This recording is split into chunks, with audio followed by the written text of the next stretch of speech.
notado usted en estos últimos años cómo grandes compañías e instituciones de renombre, en vez de atender los gustos de sus compradores y fiel clientela, están más bien implementando políticas que sirven los intereses de un muy pequeño y cuestionable sector de la población? ¿Se ha fijado usted también cómo inexplicablemente estas entidades insisten, repito, insisten en esto aun cuando están perdiendo grandes cantidades de clientela? Y lo más sorprendente aún, perdiendo sumas billonarias de ingresos. ¿Qué objetivos pueden tener estas medidas que a simple vista nos parecen tan absurdamente contraproductivas? ¿Qué mano invisible se encuentra detrás, dirigiendo este aparente caos? Les presento a Environmental, Social and Governance, el gobierno ambiental, social y corporativo, conocido como ESG por sus siglas en inglés. ESG es un conjunto de parámetros que se utilizan para evaluar y calificar a miles de empresas, corporaciones y entidades financieras alrededor del mundo con el fin de orientar y recomendar a millones de inversionistas cuáles son las empresas más adecuadas para colocar capital. La idea es que solamente analizando los estados financieros para recomendar una empresa ya no es suficiente. Como nos lo dice su nombre, el gobierno ambiental, social y corporativo se enfoca en analizar, evaluar y calificar tres áreas no financieras. La número 1, ¿qué tan amigable es su compañía con el medio ambiente? ¿Qué tan serio es su compromiso con la ecología? Número 2, ¿qué tal se adhiere su empresa a la diversidad, la equidad, la inclusión y derechos humanos de los empleados? Número 3, las relaciones laborales, la diversidad entre supervisores y gerentes, salarios justos, casos de corrupción, etcétera, etcétera. Las compañías que no estén alineadas con estas iniciativas y políticas obtienen un bajo puntaje y sufren de no ser recomendadas y hasta de ni siquiera aparecer en la lista de compañías ESG. Esto explica por qué los directores ejecutivos de corporaciones multimillonarias temen y se horrorizan ante el riesgo de obtener una baja calificación, pues se les impide el acceso al capital.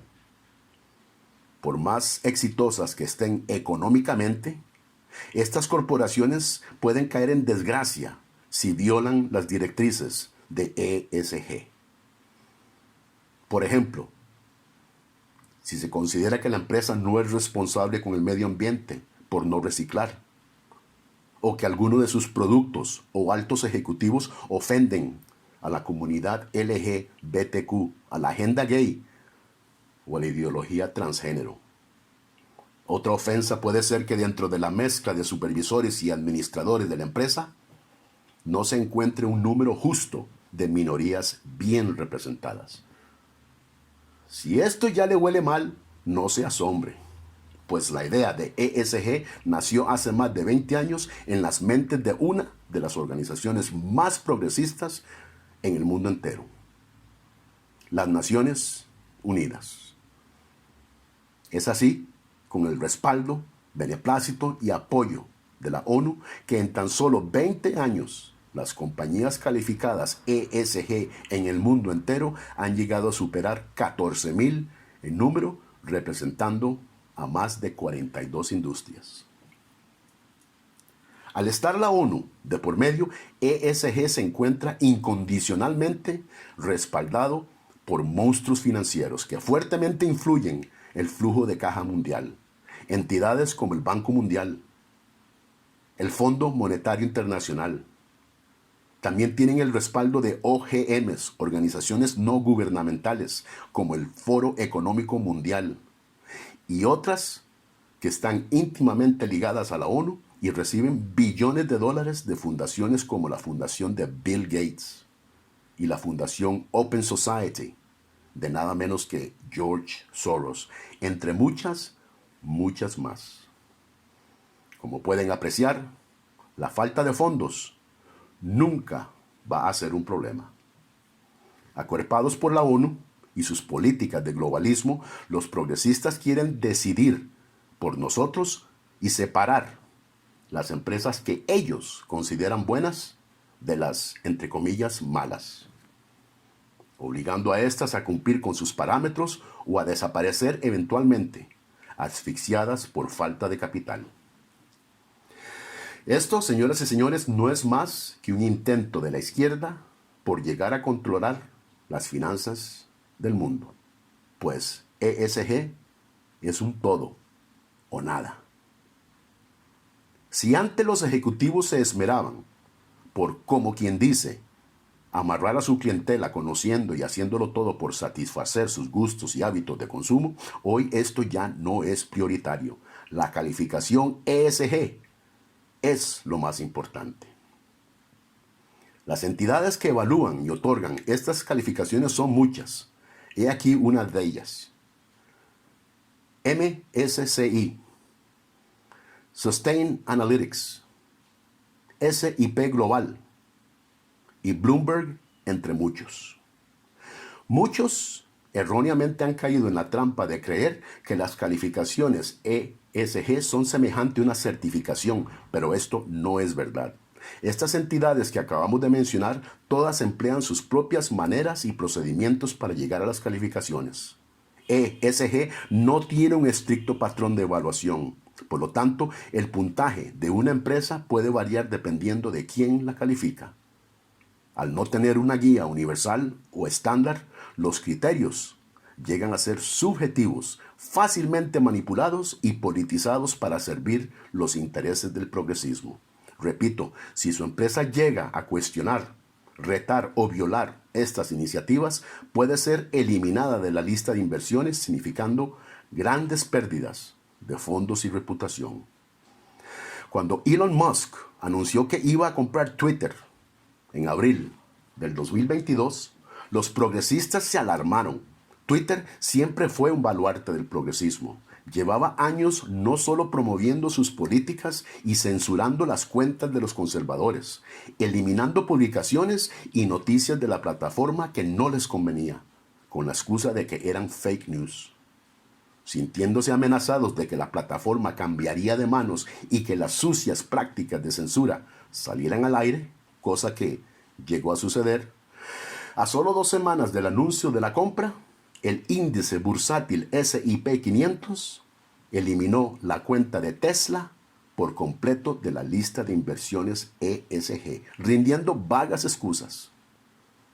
Elon Musk no se quedó callado y acusó a ESG de ser una estafa. Al poco tiempo, Tesla fue reintegrada a la lista, demostrando que ESG no es más que otro instrumento politizado del progresismo para avanzar su agenda. Otro caballo de Troya, que esconde en su panza enemigos disfrazados de nobles términos como ecología, equidad, inclusión, diversidad y justicia social, todos esperando su hora de salir y conquistar. En vez de motivar a las compañías a generar ganancias para sus inversionistas, suministrando productos de alta calidad, excelente servicio y bajo costo, como siempre se ha hecho en el libre mercado, ESG busca priorizar la ideología woke. El cliente ya no es número 1. Pregúntele a Disney, que abiertamente se dedica 100% a divulgar la agenda LGBTQ a los niños específicamente, perdiendo billones en el proceso. Pregúntele a la cadena de tiendas Target, que se dedicó a exhibir ropa de niños LGBTQ, causando la ira de clientes y la pérdida de billones. Pregúntele a Anheuser-Busch, que imprimió en las etiquetas de la cerveza Bud Light la cara de Dylan Mulvaney, un influencer transgénero, y también se ha visto en medio de una ola de despidos y billones en pérdidas. Señoras y señores, esto es ESG en toda su gloria y función. Por dicha, somos muchos los que hemos podido discernir el peligro que representa esta estafa. En el 2022, los estados de Texas y Florida, en la Unión Americana, prohibieron a sus administradores estatales invertir en cuentas ESG. Necesitamos decir que es el mercado, y el mercado nada más el que siempre ha tenido la habilidad por sí mismo de decidir cuáles empresas se quedan y cuáles no. El otorgar esta habilidad a un proceso subjetivo y partidista como ESG es una amenaza al mercado libre y a la libertad del consumidor. Aquí en Leer le invitamos a emplear la mente crítica para evaluar todos los temas controversiales de la actualidad. Consideramos de suma importancia el mantenerse informado y les damos las gracias por escucharnos y tomarnos en cuenta. Le invitamos a suscribirse a nuestro canal. Mi nombre es Eric Aguilar para Logos Ética, Evidencias y Razones.